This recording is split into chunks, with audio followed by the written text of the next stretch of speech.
But on another note, you in here for some marijuana? Speaking about weed, some say Maryland's mass marijuana pardons don't go far enough. Maryland Governor Wes Moore is pardoning 175,000 people who have low-level convictions related to marijuana, the governor announced Monday. To date, it is one of the most expansive absolutions by state for this type of crime. The barriers to everything from employment to education to the ability to buy a home and be able to start gaining wealth for your family, all of these things are being blocked, Moore told NPR. By doing this, what is the largest state misdemeanor cannabis pardon in the history of this country, essentially what it's doing is we want to make second chances actually mean something. Well, yeah, it's crazy because they locked the most black people up for marijuana, but you can't get into the marijuana business. This is a good thing. They did that here in Washington. I remember when they passed the law, people were getting out of jail. They were like, bro, they give me my weed back.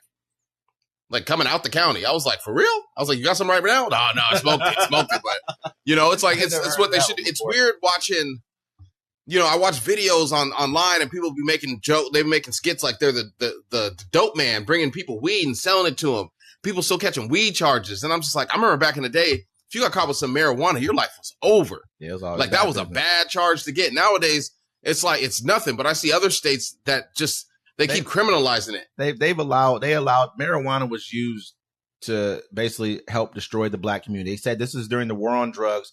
They said that for the hippies and for the blacks, they knew this was going to give them probable cause to run into your house. They didn't care. They could be like, oh, do you smell marijuana? I've dealt with things like this in myself, where a person will walk up to your car and the first thing they say is that marijuana I smell? And I know damn well there's no weed in this car. I know for a fact. I'm like, there ain't been no weed in this car. There's not any weed. This is a rental car, matter of fact. I'll be damn. Cop walks up to me and says, I smell marijuana. You should have washed your hands when you got up here. And then he's gonna beat you. I was in the middle of nowhere. That wouldn't have flown too well that way. Nah, I've already been beat by the police one time for doing nothing. It took me out in the woods.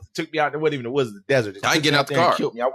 Whatever you want to say, man. Trust me. You're gonna get out the car. They tell you get out the car. You're in the middle of the desert. Pedal to the metal. If we got to start, as I told you, I cooperate with the police. I've grown up with police officers. But if he comes up to me and he's on that, we about to hold court right here. I guess we about to hold court right here. You're going to see me on the T-shirt smiling. That's different. I don't know if you're going to make it to the T-shirt. We see what happens, man, when anything does happen. But this pardon is I have no issues with law enforcement. Like I'm saying, I'm saying I know good cops. I grew up with police officers. I'm not saying they're all good, but I'm saying like I'm not. I don't advise anybody to hold court with the police anywhere because you're not going to win. Yeah, no, of course you're not going to win. You play Grand Theft Auto, the cops don't let you win no more. But I do feel like, and enough stars. You get 5 stars, it's over. I do feel like, man, this needs to be a nationwide thing right here, man. They need to start paying back like this. I mean, just for you destroy entire communities with something so small as marijuana. We all know. I don't know one community marijuana has destroyed by just by the drug itself.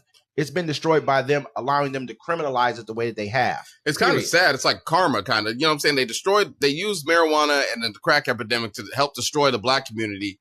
And everyone's like, lock them up. They should be criminals. But now it's happening to these people's family members and their cousins. Now they're trying to have sympathy. But you have to realize you can't have sympathy because you're having sympathy and the criminals are running over you. You know? And you look at it like this, too, just to clean this up really quickly.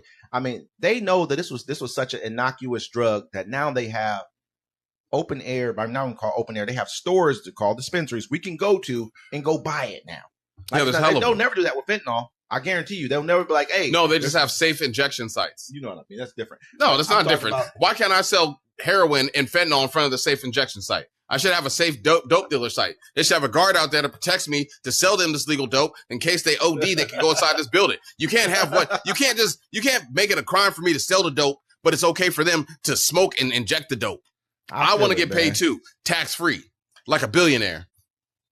I totally feel you, man. I understand. Dead ass though. I'm just saying, like, you can't. Hey, you get to walk around with the drug and go in this place, shoot up, pass out, wake up, steal some mints, and take off. They're not ever gonna let you sell dope in front of anywhere, really, man. Then why can't I bring it now? It's not happening. Maybe later in the future, man, when shit gets really bad, when AI takes over everything. I'm gonna ask my Caucasian friend to test that out because I know I ain't gonna beat it. Like, big mistake.